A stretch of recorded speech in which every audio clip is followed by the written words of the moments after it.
Renovation. It's the mother of all challenges. You can't not believe what's going on. But check out the rewards. We've got a cottage with a 30-foot tower. Surprise! An amazing Irish pub built down in the basement. That is the coolest thing. Plus, the trick to hanging cabinets on a sloped floor. I think it came out perfect. And a ceiling medallion made from an old satellite dish.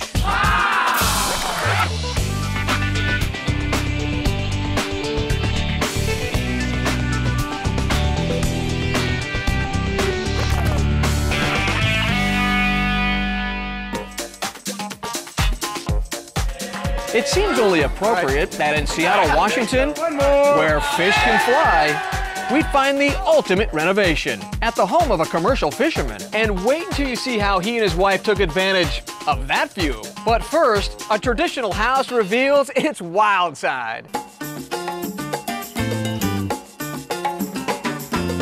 It's a real surprise when you get back there. People often came when it was being built down our driveway and asked whether we were building a, what did they Elevator ask? shack. Elevators. A bird atrium. A place for a telescope. They've never seen anything like this in this neighborhood. Yeah, traditional definitely rules in Washington, D.C.'s Spring Valley. But for Kate Clark-Schister, husband Neil, and family, not so much. Which explains the tower and what they did to their 1948 Dutch-style cottage. So you're telling me the back looks nothing like the front? Not a thing. Your mind's gonna get blown. Surprise! Would you say you have split personalities? Yes. As for the house, pre-renovation, it was clearly depressed. There were cracks in the walls. The kitchen cabinets were falling down. Ancient piping that had been clogged, structural problems, problems with wiring. It was terrible. Yeah, it was pretty bad. 1 year of reno, and today the place rocks. Neil and Kate blew open the back to add a space for fine dining. That leads into a funky new family room. Upstairs, they designed an artsy master suite and topped it all off with that glass tower. But first, the original living room needed some serious love. Especially the old windows, covered with duct tape. One night I was sitting here and I started peeling it back and I found all of this tiny little toilet paper, tissue paper, rolled and stuck in the cracks. For insulation? I think it was insulation. These are new now. These are brand new. They're double paned and they also have the ultraviolet light so that it won't hurt our artwork. Their art served as constant inspiration. Take the light-up niche in the dining room, built in after the blowout. This is where the house ended. This is all new. We reoriented the dining room this way. And thanks to the super-sized pocket doors, the room can go from intimate to party central in a flash. And there you see, guard is on one side and I'm on this side, and if we don't want to talk to guard, we don't even have to, and yet here you are. Across the pass-through sits the kitchen, where more weirdness was waiting. They had these giant white bulbs, 2 of them that hung down. And I'm like 6 feet tall, so in the mornings I'd have to be careful that I didn't just come plonking into the lights. Kind of like an obstacle course. Yeah. And things only got worse if you actually wanted to use the lights. You had to slide the paint stick in between the refrigerator and the wall to turn the lights on. And you had to do that a couple times? We sure did until we renovated. We did it for months. So now you go with the recessed lighting and it all works. Yeah. As for the rest of the kitchen, Kate and Neil assembled their own cabinets in order to splurge on the counters. Blue granite with a bonus. Kate, I have never seen this in a kitchen. What is this? Just a nice, cool little shelf here. It is. Actually, I guess you'd say I'd invented it. And at night, I often put candles here and light it up. I just love it. So you have 3 pieces here. You have a little 6-inch piece, and then you have the shelf, and then this one on top, and it's just sandwiched together. Right. And this is the tower. 31 feet high and perched at an angle for maximum view. frankly, it's really not that big, but it's so dramatic. Not big, but lots of glass. I mean, you got 2, 4, 6, 8, 10, 12, 14 big panes of glass here. Oh, indeed. No, lots of glass. And the glass allows you to breathe, and the glass allows your spirit to soar, which it really does. You couldn't wait to say that. He likes to have his spirit soar. And it can soar up into the master suite. A cozy addition with one complicated headboard. So you look at these boxes and they look, oh, they're so easy to install. I know they're not easy. Oh, tremendously hard. This might have actually been the most difficult piece of cabinetry in the entire house. Creating right angles against a pitched roof. Then wiring each box for light. Not easy, but the payoff is sweet. You spend a lot of time in the bedroom. Why not surround it with art and light and beauty? You're right. I'm going to go upside down. You want to go upside down? Okay, there you go. You really have the best of both worlds here in your house. It's true. This is a beautiful place to live. It's very uplifting. Literally. The whole house does that. There's a theory about architecture that identification of great architecture is how it makes you feel. In this house, we always feel great.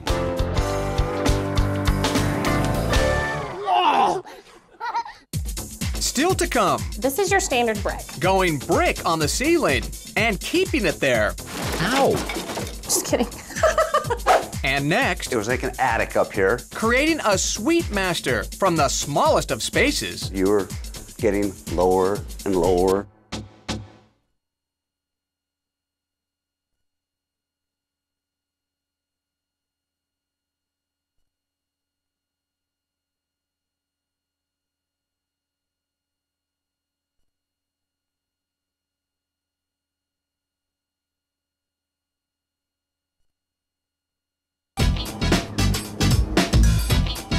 It's a century-old craftsman with all kinds of personality.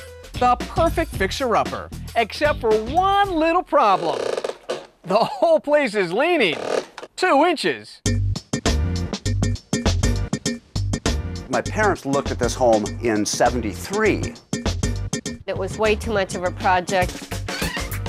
About 10 years later, this home did become available again, this time way out of our price range. About 9 years ago, I was looking at the paper and I said, Quinn, guess what's on the market again? Let's go look at it. You could say that Debbie and Quinn Ferguson were destined to own this 1908 Craftsman with a 180-degree view of Seattle, Washington. But the century-old beauty had seen better days. On the day we closed, I cried. I thought, why are we doing this? So they hired contractor Paul Gallus and got cracking on a year of renovation. Debbie and Quinn refinished the old oak floors, hid the original doors inside the walls, then rehabbed the old bathroom into a spa-like retreat for Debbie. As the wife of a commercial fisherman, she deserves it. When we got ready to do the demolition, that's when I took off for Alaska for 4 months. First thing for the Fergusons, dealing with small spaces. Well, this is the bedroom here, the big master bedroom. It was like an attic up here. When you walked around the bed, you were getting lower and lower and lower to get around the bed. And then you backed up, and then you went to here. So they popped the top, but not without a little drama. As we framed the roof, we were able to keep the house dry, except for the one fateful Sunday in August. When Quinn was conveniently out of town, and Debbie found herself in big-time trouble. About 2 in the morning, I just heard torrential rainfall. The tarps were sagging down and filling with water. My biggest fear was it was going to flood everything that we've done so far. So I frantically started leaving messages for Paul at his home. Paul, you got to answer the phone. This particular Sunday, I decided to sleep in, and I didn't hear the phone ring. Paul, where are you? The first message was, Paul, I think we're going to lose one of the tarps. And then about a half an hour later, the second message, it broke. Paul rushed over with all the towels he could find. Fortunately, the water flowed down into the hallway and kitchen that were next up for demolition. It was the most rain in the city of Seattle in about 100 years. Once the top was on, they finished off the huge master with yet another amazing view of Seattle. It's nothing like getting up in the morning, looking out, and seeing the skyline. With the top popped, the living room was now carrying more weight, and those corner windows weren't up to the task.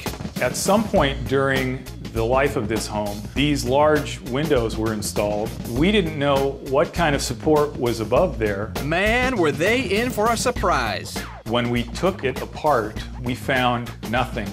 We're not quite sure what was holding this whole corner up, but it sure wasn't going to work for the new load upstairs. In other words, pricey new beams had to be installed to support it all.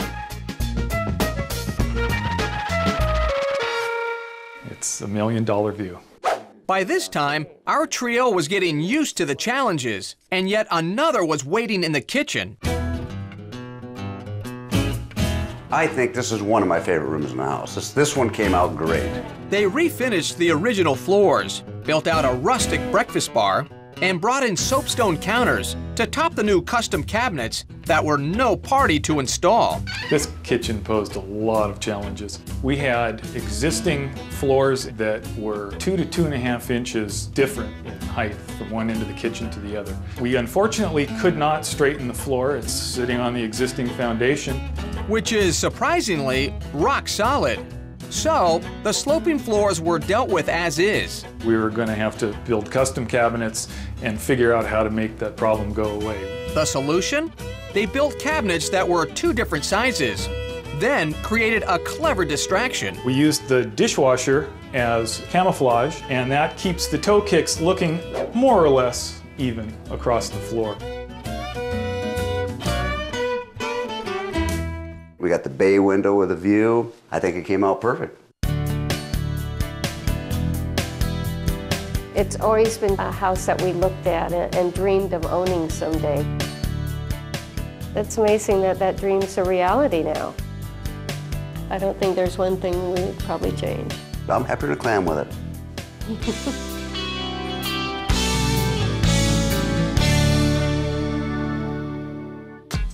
Still ahead. I said, no. Can't afford fancy doors? Build them yourself. And next, I was searching for a way to add a little drama. our wildest tip yet, making a medallion from a satellite dish. My first reaction was,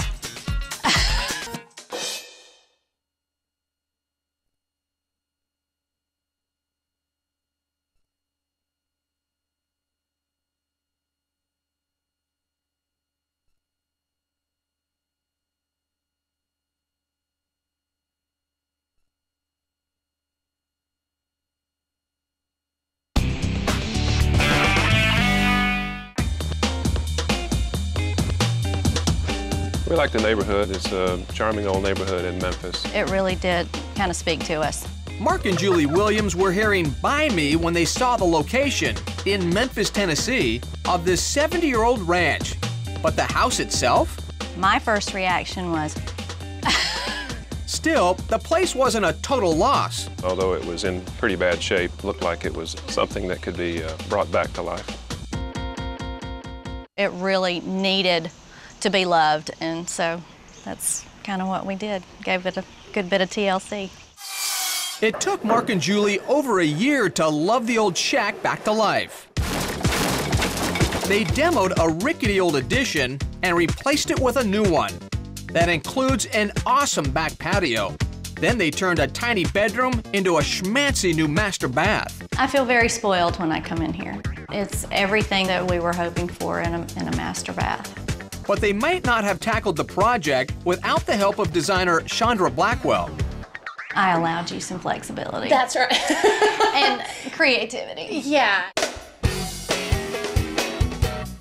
This is our foyer, and the ceiling height in here used to be 9 feet, but we wanted something a little more grand, and so we raised it to 12 feet.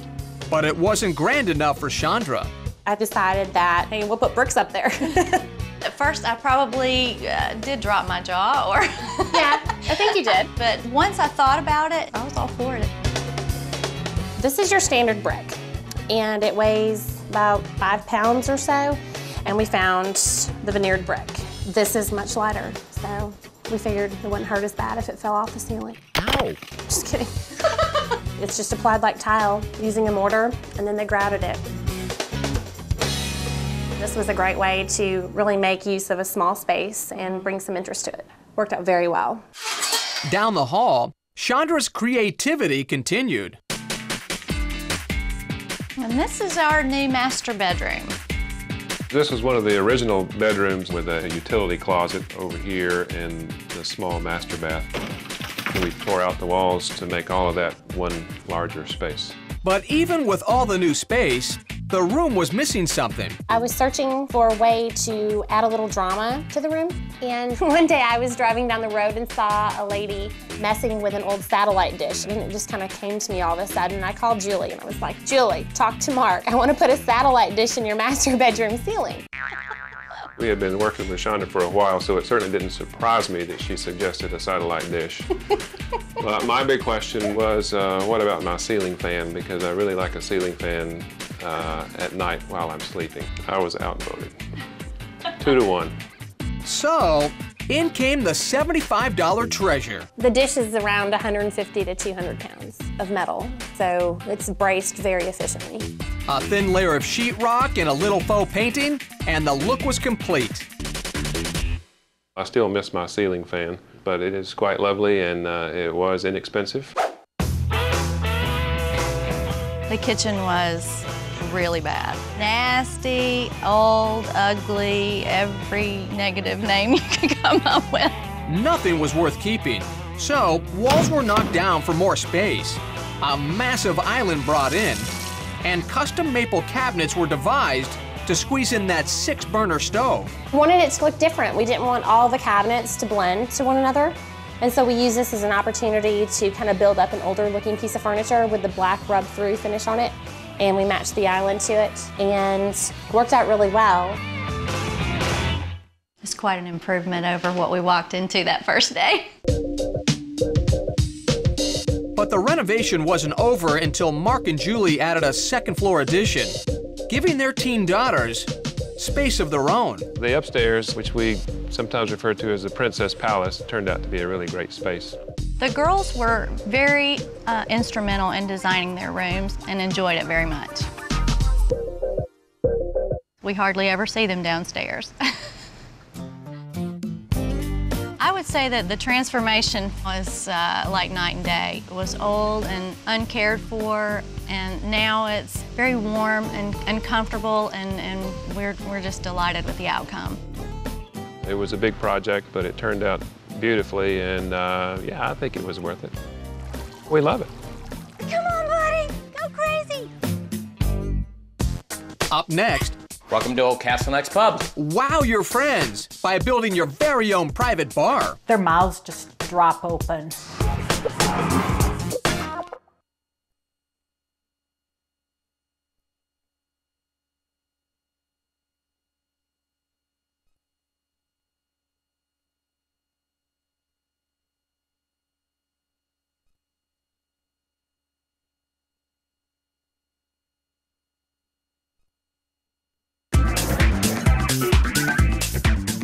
Okay, here's what you need to know about our next renovation. Michelle, the wife, she made all the decisions for the house. So when it came time to do the basement, Mike took over. Most people, they walk down the stairs, they think they're going into a basement, and they turn the corner and their mouths just drop open. All just standing there saying, this is so cool. Michelle Taylor and Mike Castleneck don't have Irish names, and their hometown of Rochester, Minnesota is far from Dublin. But that didn't stop them from turning the basement of their prairie-style home into one amazing pub. Welcome to Old Castle Neck's Pub.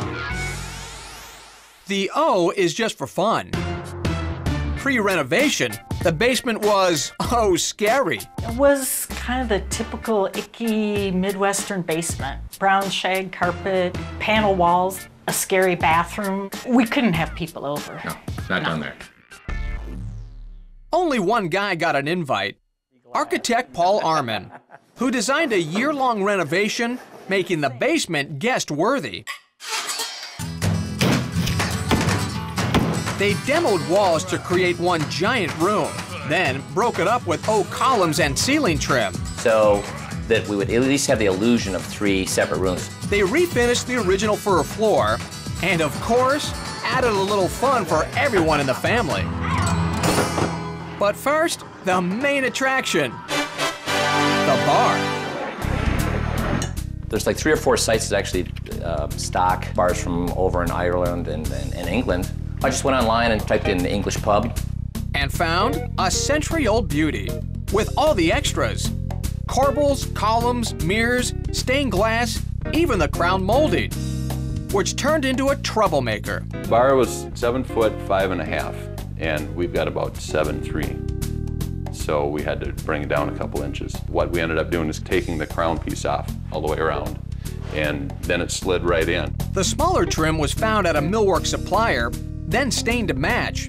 And after a month-long road to assembly, wow! Like, holy cow, that is the coolest thing. Mike and Michelle got a local artist to make stained glass for the rest of the pub. As for the old doors, pubbing them out caused some serious sticker shock. We saw some doors that looked perfect. Then we looked at the price list, and the doors were $2,000 to $3,000 a piece, and I said, no. We thought we could probably replicate that look. So we ordered standard doors, had them leave the panel out up here at the top. And instead, added even more glass. I think we were able to save about half the cost, maybe even a little more per door. I kind of feel this bar was fate to come here. It was like, yeah, this was meant to be in Rochester, Minnesota. We never imagined that it would be this wonderful. We're just amazed. Let's go. Okay. Which way? You feel a little crabby today? Cornball, I know. Yeah. Whoa, what's that?